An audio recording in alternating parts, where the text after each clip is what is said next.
دنیا کې انسان موجود دی د برزخ حالات نه وي.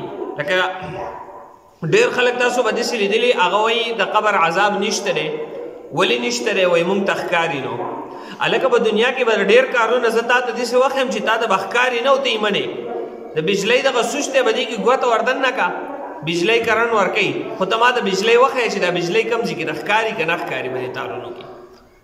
یا دا هوا ده به دې فضا کې هغه موجود دی. انسان هوا اکسیجن چې دی نه هغه راکاږي او خلک وایي چې هلکه د اکسیجن نه بغیر انسان چې دی نه هغه ژوندی نه پاتې کېږي. وایي ساه ورته بند شو. نو دا هوا چې دی نه هغه خو ښکاري نو. نو ډېر داسې کارونه دي چې ښکاري نو خو هغه موجود دي، انسان یې هغه مني. نو د آخرت دا احوال هغه ولې نه مني او د قبر د عذاب ولې نه مني؟ نو دا هغه پردې دی الله پاک د انسان او د برزخ په منځ کې پردې پیدا کړي. برزخ وایي هم پردې ته، خو چې کله انسان هلته منتقل شي نو د ده پردې به ختمې شي. دی به بیا هغه څه وویني کوم چې ده په دنیا کې هغه نه لیدل. دی به بیا هغه څه وویني. نو ځکه وایي الحاجب لامور المعاد، هغه پردې به موږ ستانه لرې کړو کوم چې د آخرت هغه د لیدو دپاره پردې وي، هغه به لرې شي ستانه. او بل یاد مراد وهو الغفلت والانهماک فی المحسوسات، دا د انسان هغه غفلت دی او مشغوله ده په دنیا کې چې د دنیا په کارونو کې دومره مشغوله دی چې د آخرت ته هغه فکر نشته دی. نو چې دی د دې مشغوله نه هغه راوځي نو د ده به آخرت ته هغه فکر راشي څنګه چې د علماو بزرګانو نیکانو خلکو هغه وي. نو هغه به دنیا کې داسې نه یخته که هغه د دنیا یو کار کوي خو هغه به دنیا کې بیا هم داسې نه اړم لکه څنګه چې عام خلک اړم. هغه ته د دنیا او د آخرت اصل چې دی نه هغه حقیقت معلوم وي. نو وایي هغه غفلت به نن موږ ستانه لرې کړو کوم چې په دنیا کې هغه ستا په سترګو باندې و او آخرت چې دی نه هغه تا نه لیدو خپل. نو بیا فرمایي فبصرک الیوم حدید، نن ستا دا نظر ډېر زیات تیز دی. یعنی نافذ تبصر ما كنت تنکره فی الدنیا، نن ته په آخرت کې هغه صحیح نه چې کم نه بدي په آخرت دنیا کې هغه انکار کوو. لکه تاسو ته مخکې ما مثال ذکر کو د قبر د عذاب نه یا د آخرت څومره احوال دي د هغې نه به تا انکار کوو. نن دې نظر دومره تیز دی چې ته هغه حالات هغه په خپله هغه لیدلی شي. خو هلته کې بیا فایده نه ورکوي انسان ته که ډېر د هغه حالات وویني او بیا وایي چې یاره اوس دنیا ته لاړی او نیک عمل مې وکړی، هلته هېڅ فایده چې دی نه هغه ته نه ورکوي. که هلته دی 100 پیره قرآن مجید ختم کړي خو د دنیا یو پیر سبحان الله دا ته غوره دی.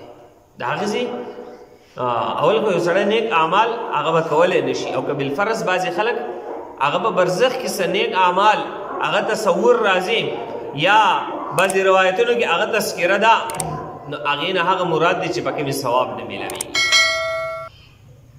دغه رنګې امام بغوی رحمه الله فرمایي یعنی نظرک الی لسان میزانک حین توزن حسناتک و سیئاتک حدید، وایي کله چې ستا نیک اعمال او بد اعمال تللی کېږي په دغه وخت کې به دا ته یینې نو نظر به ستا ډېر زیات هغه تیز وي. وقال قرینه، او په دغه وخت کې به ده ته وایي د ده دا ملګری د ملګري نه مراد دلته سره الملک الموکل علیه، د دې نه هغه فرشته مراد د کوم چې په ده باندې مقرر وه. هذا ما لدی، دا هغه څه دي چې زما سره و عتید حاضر.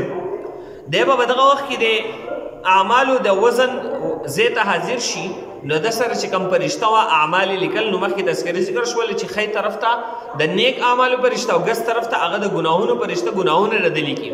هغه عملنامې به هغه د پیش کړي او وایي به چې دا زموږ سره هغه عملنامې دي کوم چې د کارونه کړي وو هغه حاضر دي. نو دا به هغه پیش کړي. نو چې کله دغه عملونه هغه پیش کړلی شي او د ده له ګناهونو هغه تله درنه شي نو حکم به وکړي الله پاک القیا وغورځوئ فی جهنم، په جهنم کې. القیا د تثنیې صیغه ده یعنې دوو دپاره راځي. تاسو دواړه دا کس هغه وغورځوئ په جهنم کې. د دواړو نه مراد څوک دی؟ سائق او شهید دی. نو یو مطلب دا دی سائق تاسو ته مخکې پرون تذکره ذکر شوه د ده بوتلونکې، شهید په ده باندې هغه ګواهي ورکوونکي، هغو ته به حکم وشي چې دی دا سړی هغه جهنم ته بوځي. الله دې موږ ته امان نه کړي. او یا د دې نه مراد چې دی نه هغه د دوزخ دوه فرشتې دي. د دوزخ دو پرشتو ته به هغه اواز حکم وکړی شي چې دا پلان کې د بد اعمال د هغې تله هغه درنه شوي ده، لهذا دی جهنم ته هغه بوځئ. دا ډېر خطرناک وخت دی چې د یو سړي په باره کې هغه حکم وشي چې دی جهنم ته بوځئ. د ده به څه حالات وي. د دنیا یو معمولي امتحان وي، په هغې کې څوک پیل شي نو د هغه څه حالات وي، چې د آخرت دغه لوی امتحان په دې کې به د انسان هغه څه حالات وي. نو القیا وغورځوئ دلره فی جهنم، په جهنم کې کل کفار، هر ناشکر کافر، عنید سرکشه، دغه جهنم ته چې دی نه هغه وغورځوئ. او هغه کس جهنم ته وغورځوئ مناع للخیر، چې د خیر منع کوونکی و. د خیر نه څه مراد دی؟ چې د به خیر منع کوو. دلته مفسرین ذکر کوي د خیر نه مراد للزکات المفروضه دی، فرض زکات دی، چې د فرض زکات نه به د منع کول، یعنی فرض زکات په نه ادا کوو. یا وکل حق وجب فی ماله، د ده په مال کې چې څومره حقوق لازم او واجب دي د به هغه نه ادا کول. یوازې زکات نو، د زکات سره څومره په د باندې حقوق دي، هغه د اهل و عیال دي، د کور د خلکو دي، نور یا د غریبانو دي، د خپل خپلوانو دي، کم چې په د باندې لازمي وو هغه د نه ادا کول. لہذا د دې د وجې نه د جهنم ته هغه وغورځوئ. نو مناع للخیر، منع کوونکی د خیر، معتدی د حد نه تېرېدونکی، یعنی ظالم، مریب شک کوونکی د الله په دین کې. الذي جعل مع الله الها آخر، هغه کس چې د الله سره نور خدایان هغه شریک کول. فالقیاه فی العذاب الشدید، دلرا په سخت عذاب کې هغه وغورځوئ. قال قرینه، د ده ملګری به وایي، د دې قرین نه مراد د دویم قرین دی. د دې نه مراد خو یا فرشته ده یا شیطان دی. فرشته که د مراد شي نو بیا مطلب دا دی، دا مفسرین هغه ذکر کوي مطلب چې د قیامت په ورځ به کافر اعتراض وکړي چې اے الله زما سره چې کوم فرشته وه او اعمال لیکل، هغه فرشتې زما سره دوکه کړې ده، یعنی زما ګناهونه زیات لیکلي دي او زما نیکۍ هغې نه دي لیکلي، لہذا زما سره دوکه شوې ده. نو فرشته په فرشتې باندې الزام ولګي، نو فرشته به جواب ورکړي. قال قرینه، نو وبه وایي د دغه ملګری، یعنې د ده سره چې کوم نږدې فرشتې وې او د ده اعمال یې لیکل، ربنا ای رب زمونږه ما اطغیته، ما په ده باندې ظلم نه دی کړی، ولکن کان فی ضلال بعید، لیکن دی په ګمراهۍ لرې کو، دی ګمراه و، د ده چې څه اعمال دی هغه ما لیکلي دي، ما په ده باندې ظلم نه دی کړی. نو یو مطلب خدا شو چې د دې قرین ملګري نه مراد فرشته ده. دویم مطلب دا دی چې د دې قرین نه مراد شیطان دی. نو دا کافر یا ګناهګار کس دی به د قیامت په ورځ څه وایي؟ ای الله دې شیطان زه ګمراه کړی یم، لہذا دا شیطان چې دی نه هغه جهنم ته وغورځوه، او زه خو د ده د وجې نه ګمراه وم، زما خو څه اختیار نه و، لہذا ما جنت ته بوځه. نو هغه شیطان به جواب ورکړي. شیطان به څه وایي؟ ربنا ای رب زمونږه ما اطغیته، ما په ده باندې ظلم نه دی کړی، ما په ده باندې زبردستیا نه ده کړې، ولکن کان فی ضلال بعید، دی به خپله ګمراه و. دی ورته څه به وایي؟ فیقول شیطان، شیطان به ورته وایي ربنا ای رب زما ما اضللته، ما دی نه دی ګمراه کړی، ولا اطغیته ولکن کان فی ضلال بعید، دی په خپله ګمراهۍ کې و. فاعنته، نو ما صرف د ده مدد کړی، دی په خپله به د ګمراهۍ په دې لار روان و، ما صرف مدد وکړو. ځکه وایي فإن اغواء الشیطان، د شیطان وسوسه او ګمراه کول چې دي، انما یؤثر فی من کان مختل، دا د هغه چا په حق کې هغه اثر کوي چې هغه مایله. یو سړی ګمراهۍ طرف ته مایله دی، نو شیطان ورته وسوسه وغورځوي چې دی خط هغې طرف ته روان شي. لکه یو سړی دی هغه په یو طرف باندې داسې خویږي روان دی، بل کس راشي هغه ورله ټېله ورکړي نو دی ښه تیز روان شي، نو دی خو هسې هم روان دی چې بل ورله ټېله ورکړه چې ښه روان شي. او چې یو سړی په هوار ځای باندې دی نو که دله څوک هر څومره ټېلې ورکوي خو دی نه خویږي، دی صحیح مضبوطي بیا. نو دغه رنګې نیک کس دی، که دی هر څومره شیطان ورته وسوسې غورځوي خو شیطان یې نشي ګمراه کولی، او هر چې دا ګمراه کس دی نو دی خو هسې هم روان دی، د شیطان معمولي دیکه دله کافي وي، شیطان معمولي وسوسه ته غورځوي دی هسې هم روان دی چې ښه روان شي. او بل ځای کې د دې تفصیل مخکې بل ځای کې هم ذکر شوی دی چې وما كان لي عليكم من سلطان، شیطان ورته څه جواب ورکړي؟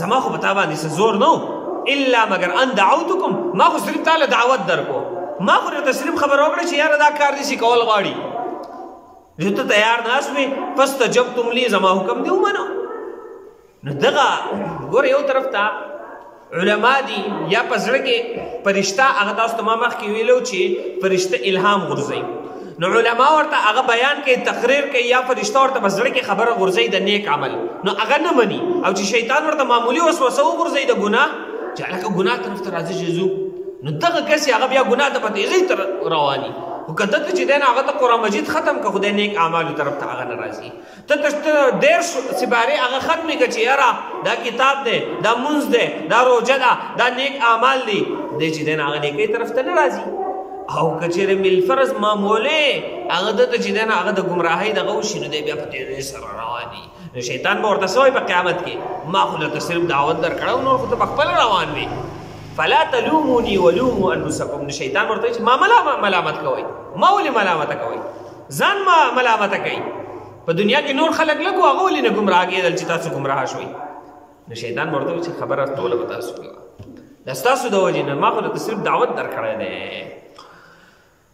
قال نو الله پاک به وفرمایي لا تختصموا لدی زما په خوا کې دا جګړې مه کوئ چې تاسو شیطان ته هغه نسبت کوئ او شیطان تاسو ته نسبت کوي او دا غوبل یې ورخ کړی زما په خوا کې جګړې مه کوئ وقد قدمت الیکم بالوعید ما تاسو ته مخکې نه هغه وعده د عذاب در لېږلی و چې عذاب به درته میلاو شي ګورئ الله طرف ته هغه واپس رجوع وکئ نو تاسو هغه الله طرف ته چې دی نه هغه واپس نه شولی ما یبدل القول لدی زما په خوا کې چې دی نه هغه د خبرې لپاره بدلوالی نه وما انا بظلام للعبید او الله پاک فرمایي زه په خپل بنده باندې ظلم نه کوم چې څنګه اعمال یې راوړي دي که نیک اعمال یې زه به ورله په څو چندې سیوا کړم خو که ګناهونه یې ډېر وي نو هغه نه زیاتېږي او هغې کې څه کمی چې دی نه هغه هم نه راځي لہذا زما په وړاندې جګړې مه کوئ څه چې یې وکړي دي د هغې سزا به درته